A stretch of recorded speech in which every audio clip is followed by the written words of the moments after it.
มานานหลายปีจากแดนสุขี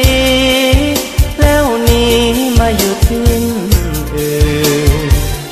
คิดถึงบ้านเก่าเมืองปากเสียนข้าอยากหวนคืนมาอยู่ที่แคว้นแดนอื่นยังบ่ซื่นเท่าเมืองปากเสียนมาอยู่ต่างแดนมันแสนอาวรณ์หัวใจสะท้อนอยากย้อนคืนสู่แท้เดีเพียงเห็นภาพถ่ายน่าจับใจ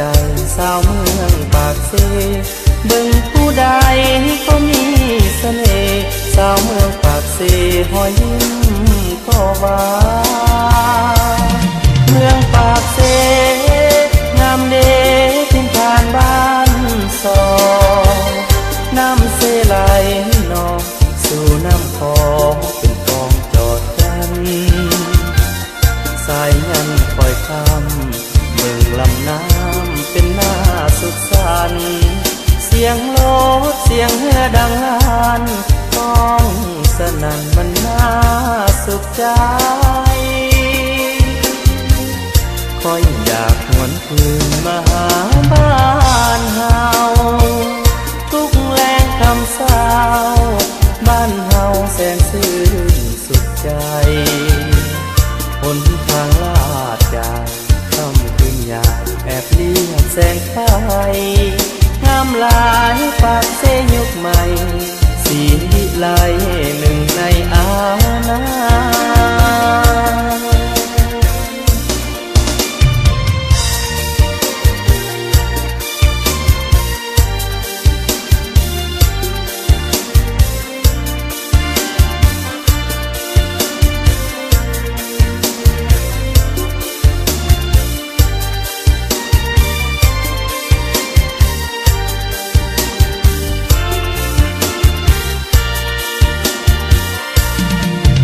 ปากเส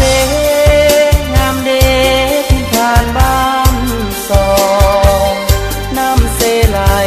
นองสู่น้ำคองเป็นคลองจอดกันสายยันคอยคำเบิ่งลำน้ำเป็นหน้าสุขสันต์เสียงโลดเสียงเฮือดังลานก้องสนั่นมันน่าสุขใจคอยอยากหวนคืนมาหาบ้านเฮาทุกแรงคำเศร้า